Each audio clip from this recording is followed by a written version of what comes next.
Hello student, आज के इस वीडियो लेक्चर में हम बात करेंगे मृदा निर्माण को प्रभावित करने वाले कारक।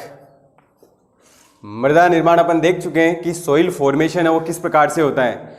हमें पता है कि मृदा निर्माण जो है वो एक संश्लेषणात्मक और विघटन वाला प्रक्रम होता है जिसमें चट्टानों का अवक्षय होता है और विभिन्न रासायनिक अभिक्रियाओं के द्वारा मृदा संस्तरों का निर्माण होता है।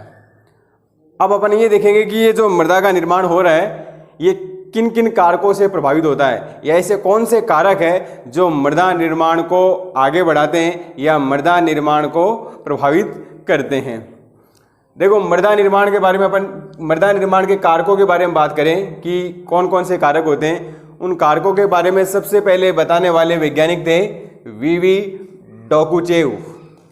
डोकुचेव, जिनको फादर ऑफ सॉइल साइंस भी कहा जाता है। सबसे पहले इन्होंने बताया कि जो मृदा निर्माण होता है वो मुख्य रूप से 3 कारकों पर निर्भर होता है। 3 कारक में इन्होंने लिया, एक तो जलवायु, दूसरा लिया जैवमंडल और तीसरा लिया पैतृक पदार्थ। कौन कौन से? जलवायु, जैवमंडल और पैतृक पदार्थ। इसके बाद में दूसरे वैज्ञानिक आए जेनी ने बताया कि मृदा निर्माण को प्रभावित करने वाले कारक में 2 को और शामिल किया गया, जिसमें एक समय को लिया गया और दूसरा स्थलाकृति। या ये कह सकते हैं कि जेनी ने बताया कि ये जो मृदा का निर्माण होता है ये मुख्य रूप से 5 कारकों द्वारा होता है, या 5 कारक है वो मृदा निर्माण को प्रभावित करते हैं। उसके बाद में आए नए वैज्ञानिक जोफे। उन्होंने अपनी तरफ से तो कुछ नया नहीं किया, लेकिन जो डोकुचेव और जेनी ने बताया था उन्हीं कारकों के आधार पर वो जो 5 कारक थे उनको 2 श्रेणियों में रखा, एक सक्रिय और दूसरा निष्क्रिय कारक। इससे पहले अपन बात करें कि ये जो जेनी ने जो मृदा निर्माण को प्रभावित करने वाले कारक है उन कारकों में आपस में या उनमें परस्पर संबंध को दर्शाने के लिए एक समीकरण दी। एक क्या दी? समीकरण, जो कि यहाँ लिखी हुई है S बराबर F Cl B P R और T। ये मृदा निर्माण को प्रभावित करने वाले जो कारक है उनमें आपस में संबंध को बताती है, और ये समीकरण किसने दी? जेनी ने। इसके बाद में आए जोफे ने क्या बताया कि ये जो कारक होते हैं इन कारकों को 2 श्रेणियों में रखा जा सकता है, एक सक्रिय कारक और दूसरा निष्क्रिय कारक। सक्रिय कारकों में लिया गया यहाँ जलवायु और जैवमंडल, और निष्क्रिय कारकों में क्या क्या ले सकते हैं? पैतृक पदार्थ, स्थलाकृति और तीसरा समय।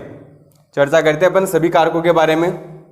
यहाँ देखो, ये थोड़ा ध्यान रखना है कि ये जो समीकरण है इस समीकरण में एस क्या है? सॉइल मृदा, F फंक्शन कार्य, Cl है, Cl का मतलब होता है जलवायु क्लाइमेट, P है, P4 यहाँ क्या है?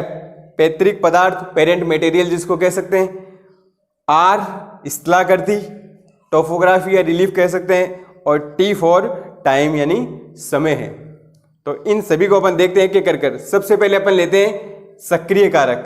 देखो, सक्रिय कारकों में वे कारक आते हैं जो मृदा को ऊर्जा प्रदान करते हैं, यानी जिनकी वजह से मृदा में एनर्जी उत्पन्न होती है, उनको बोलते हैं सक्रिय कारक।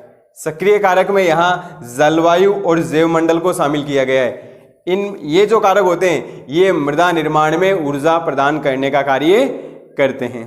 ऐसे ही बात करें निष्क्रिय कारक है भाई, सक्रिय कारक है वो एनर्जी देते हैं, एनर्जी प्रोवाइड करवाते हैं, और जो निष्क्रिय कारक होते हैं ये मास यानी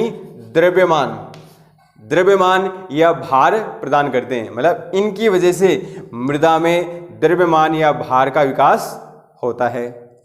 अब हम देखते हैं सक्रिय कारक में पहला कारक जलवायु या क्लाइमेट। जलवायु में भी यहाँ 2 चीजों को लिया गया है, एक तो लेते हैं वर्षा रेन और दूसरा लेते हैं तापमान या टेम्परेचर। भाई ये दोनों हैं वो किस प्रकार से प्रभावित करते हैं। जैसे अपन बता सकते हैं भाई जलवायु का मतलब वातावरण, जहाँ जैसी जलवायु होगी या जैसा वातावरण होगा वहाँ वैसे ही मृदा का निर्माण होता है। भाई जैसे शुष्क वातावरण या शुष्क प्रदेशों में अलग प्रकार की मृदा होगी, आर्द्र में अलग प्रकार की। अपन यहाँ की बात करें कि शेखावाटी क्षेत्र की जो मृदा है उसमें अलग प्रकार की मृदा मतलब खनिज होंगे।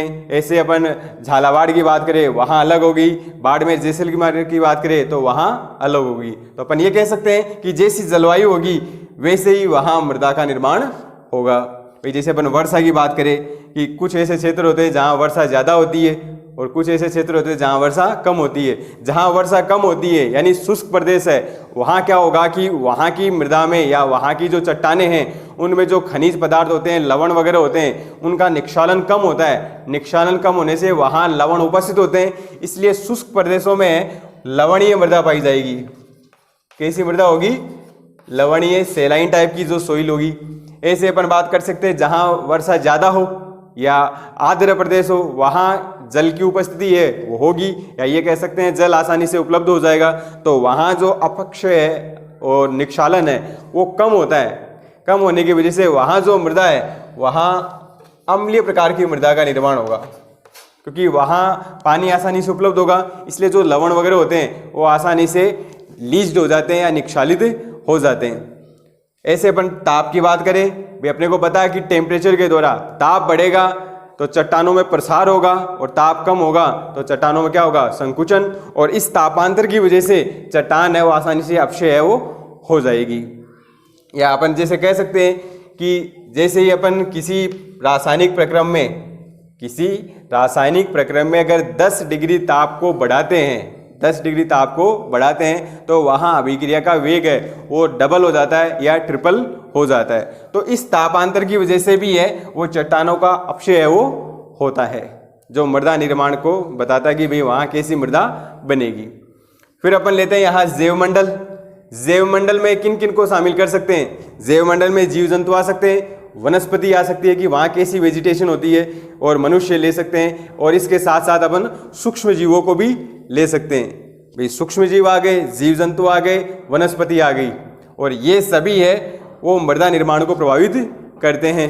भाई सूक्ष्म जीव हो चाहे जीव जंतु हो, वहाँ कार्बनिक पदार्थ होगी। भाई जहाँ सूक्ष्म जीव या वनस्पतियाँ ज़्यादा होगी वहाँ आसानी से ह्यूमस का निर्माण हो जाएगा, और ह्यूमस ज़्यादा होगी तो वहाँ मृदा संस्तर आसानी से या जल्दी बन जाते हैं। और अपने को पता है जैसे वन भूमि है, वन भूमि में मृदा जो संस्तर होते हैं वो अधिक विकसित होते हैं। क्यों? क्योंकि वहाँ सूक्ष्म जीवों की जो जैविक सक्रियता है वो ज़्यादा होगी, उनकी संख्या भी ज़्यादा होगी। तो ये सभी मृदा निर्माण को प्रभावित करते हैं। फिर अपन देखें निष्क्रिय कारकों में। निष्क्रिय कारकों में पेरेंट मटेरियल या पैतृक पदार्थ लेते हैं। भी जो मृदा बन रही है, मृदा है वो मुख्य रूप से किससे बनती है? चट्टानों से, क्योंकि चट्टान है वो मृदा के क्या होते हैं? पैतृक पदार्थ होते हैं। तो मृदा के जो गुण होते हैं वो पैतृक पदार्थों के गुणों पर ही निर्भर करेंगे। मतलब चट्टानों में किस प्रकार के खनिज होते हैं वही खनिज वहाँ की मृदा में है वो पाए जाते हैं। या ये कह सकते हैं कि मृदा के जो गुण हैं, गुण में क्या क्या अपन ले सकते हैं कि मृदा के कणों का आकार, उसका रंग, उसमें कले की मात्रा, उसमें पोषक तत्वों की उपस्थिति, ये सारे निर्भर करते हैं पैतृक पदार्थों पर। जैसे अपन सैंडस्टोन ले,